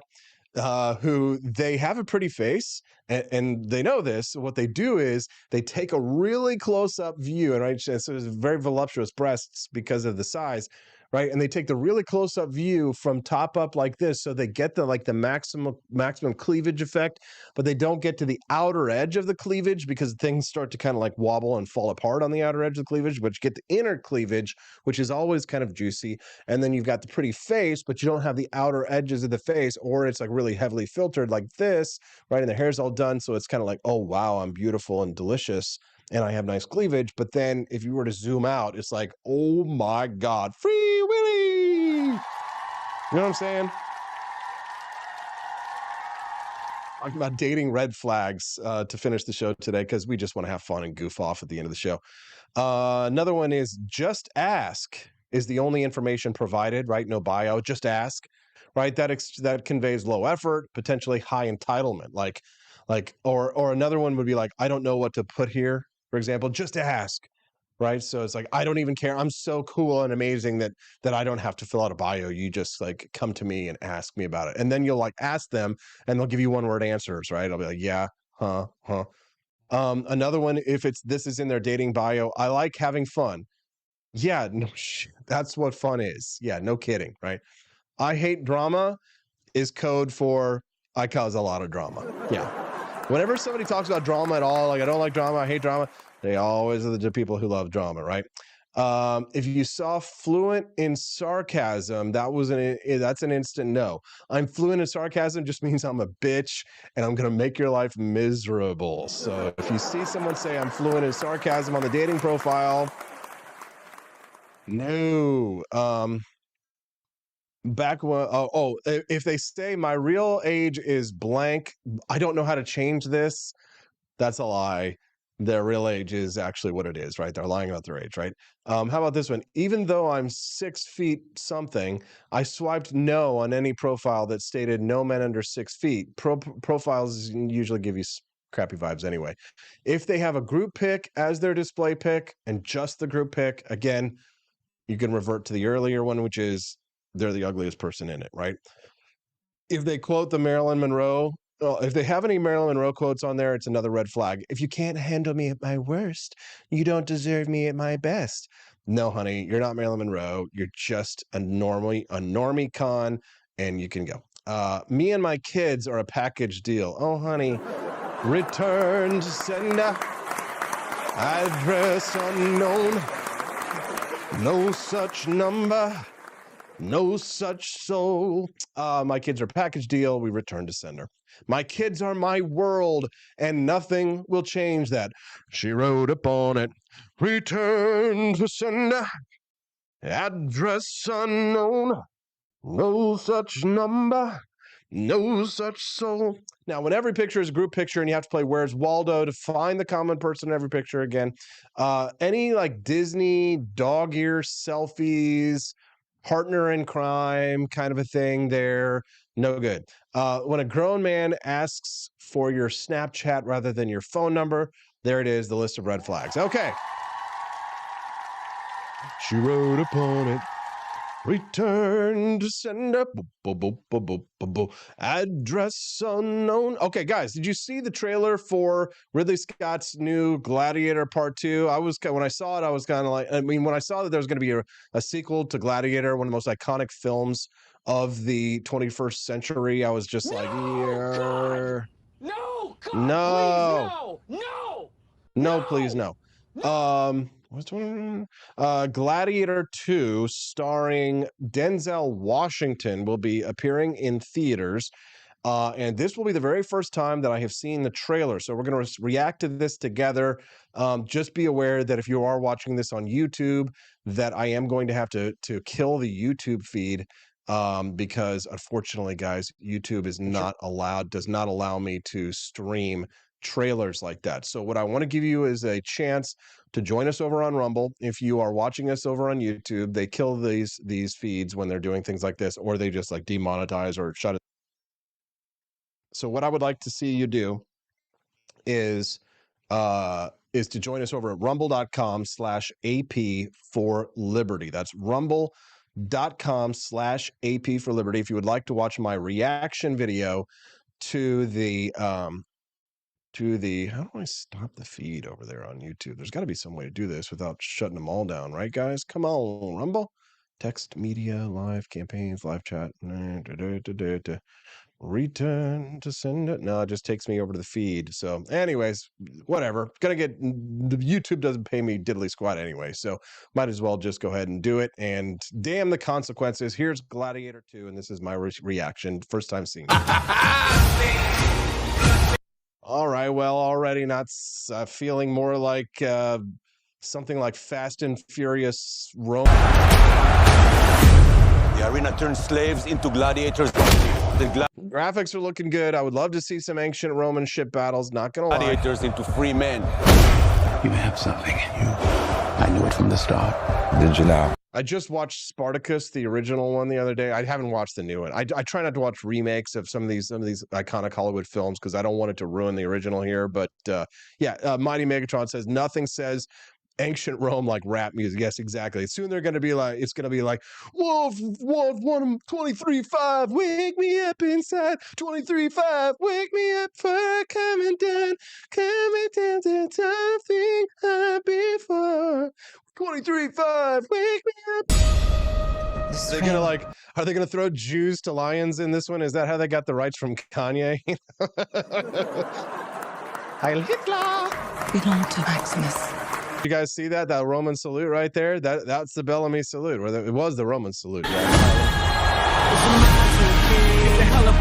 There it is. See them all doing the Heil Hitler salute. That's how they used to salute. It was the Roman salute. I was owned. Now I will be Heil Hitler. control an empire.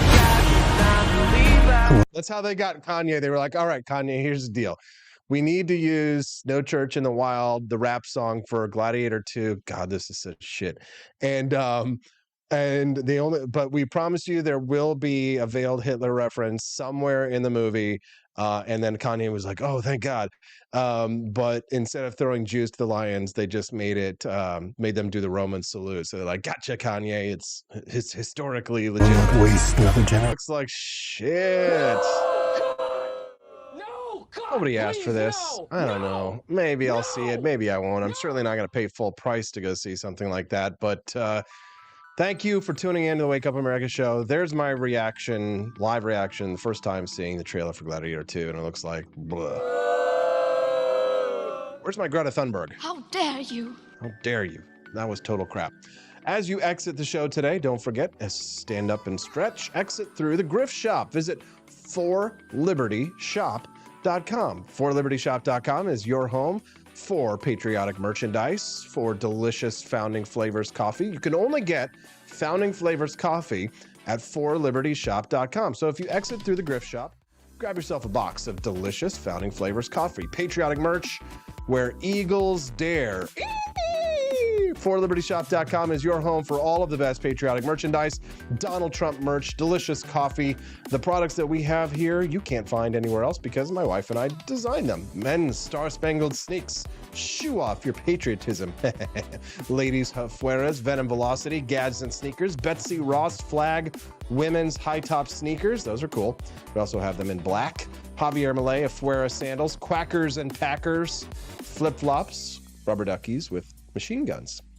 Check it out at ForLibertyShop.com. That's the number 4, LibertyShop.com. We'll see you guys here tomorrow. Thanks so much for tuning into the show. We'll see you here tomorrow morning, bright and early, Thirsty Thursday on the Wake Up America show at WakeUpAmericaShow.com. Bye, guys.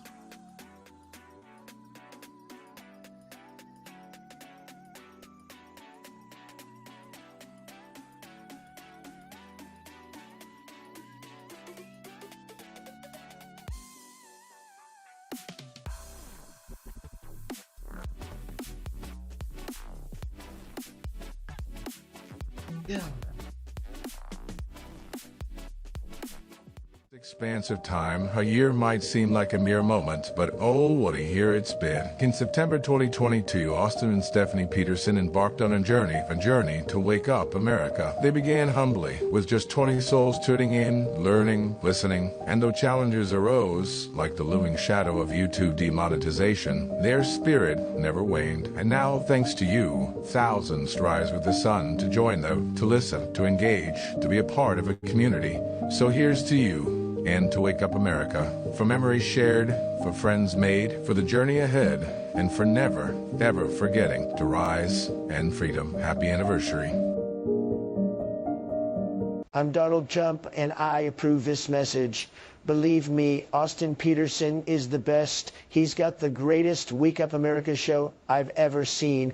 Whenever I tune in the mornings and watch the live stream, let me tell you, he has got the absolute best content. I love his guests. It's just a total blast to watch, and I highly endorse and recommend the Wake Up America show. It's terrific, believe me.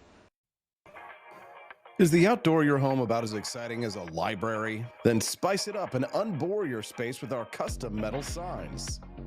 Crafted with love and a bit of libertarian magic, you can customize your own metal sign at ap4libertyshop.com. So head to ap4libertyshop.com, customize your own metal sign today.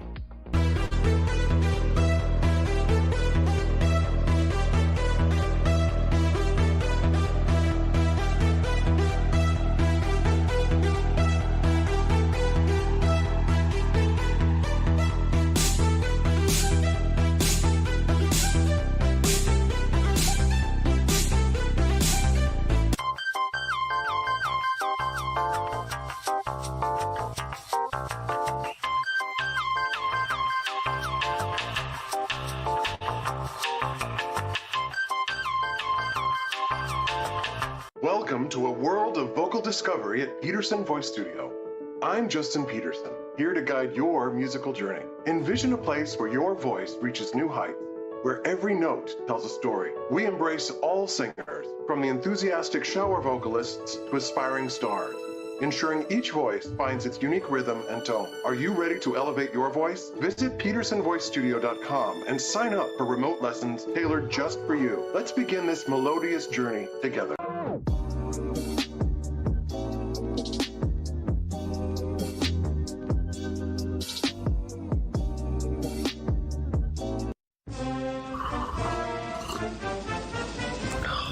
Tired of spending your hard-earned money on woke corporations that don't share your pro-freedom values? Fed up with sipping liberal lattes and progressive cappuccinos? Introducing Founding Flavors from AP4Liberty Shop. Get your day started with Washington's Revolutionary Roast. As robust and principled as the man himself, this blend is the shot of energy heard round the world.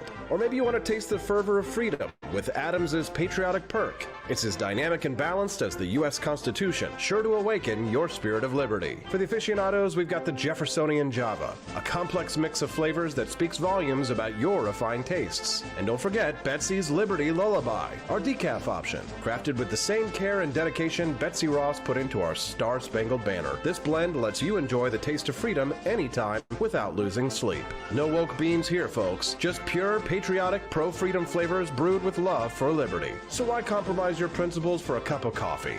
Stand up for your values, perk up your patriotism, and start your day the American way. Get your founding flavors at ap4libertyshop.com.